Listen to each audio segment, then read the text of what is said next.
കേരളം അതിവേഗം കുതിക്കുന്ന രാജ്യത്ത് തന്നെ ഒന്നാമത് നിൽക്കുന്ന നിക്ഷേപ സൌഹൃദ സംസ്ഥാനമാണെന്ന് മന്ത്രി പി രാജീവ്. സ്മാർട്ട് സിറ്റിക്കകത്തുള്ള പ്രസ്റ്റീജ് IT ടവറിൽ ആരംഭിച്ച പേരിയൻ കമ്പനിയുടെ ഉദ്ഘാടന ശേഷം മാധ്യമങ്ങളോട് സംസാരിക്കുകയായിരുന്നു മന്ത്രി.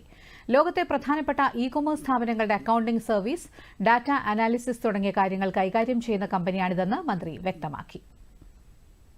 നമ്മളിപ്പോൾ സ്മാർട്ട് സിറ്റി ഉണ്ടെങ്കിലും ഇപ്പോൾ വരുന്നവരെല്ലാം നമ്മൾ ഏത് സ്ഥലത്താണോ സാധ്യമാകുന്നത് അങ്ങോട്ടേക്ക് ഒരാളും തിരിച്ചു പോകരുത്. ഇൻഫോ പാർക്ക് ഓൾമോസ്റ്റ് ഫുള്ളാണ്. അതുകൊണ്ടാണ് ഇവിടെയുള്ള സ്ഥലവും ലുലു ടവർ ആയാലും മറ്റു സ്ഥലങ്ങളിലേക്കും ഗവൺമെൻറ്റിനെ അപ്രോച്ച് ചെയ്യുന്നവരെ നമ്മൾ എവിടെയാണോ ഒരു സ്പേസ് കൊടുക്കാൻ പറ്റുന്ന അതിലേക്ക് ഉള്ള ഫെസിലിറ്റേഷൻ മുഴുവൻ ചെയ്യുന്നുണ്ട്. അപ്പോൾ ഇവിടെ ഇനി നമുക്ക് അതുകൊണ്ടാണ് ഈ സ്ഥലം കൂടി ബാക്കി പൂർണ്ണമായിട്ടും ഉപയോഗിക്കാനായിട്ട് ഇപ്പോൾ സർക്കാർ ശ്രമിക്കുന്നത്. അവരുടെയും ഇപ്പോൾ റെഡി ആയിട്ടാണ് നിൽക്കുന്നത്. അധികം വൈകാതെ തന്നെ ഉദ്ഘാടനം വരും. ഇപ്പോൾ തന്നെ IBMന്റെ ഞാൻ നേരത്തെ പറഞ്ഞല്ലോ, ലോകത്ത് ആദ്യമായിട്ടാണ് 2 വർഷത്തിനുള്ളിൽ 2 സ്ഥാപനം ഉദ്ഘാടനം ചെയ്യുന്നത്. നേരത്തെ കേരളത്തിലൊരു ചിത്രം നമ്മളെല്ലാവരും കൂടി പറഞ്ഞുകൊണ്ടിരുന്നത് ഇവിടെ തുടങ്ങിയാൽ മിക്കവാറും പ്രശ്നമായിരിക്കുന്നതാണല്ലോ.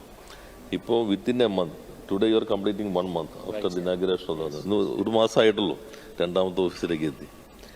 IBM 2 വർഷത്തിനുള്ളിൽ ലോകത്താദ്യമായി 2 വലിയ ക്യാമ്പസിലേക്ക് എത്തി. HCL ഇവിടെ ഉദ്ഘാടനം ചെയ്തു. ഇനി അടുത്ത അവർ ഡെവലപ്മെൻറ്റ് സെൻറ്റർ ഇപ്പോൾ തീരുമാനിച്ചിരിക്കുകയാണ്.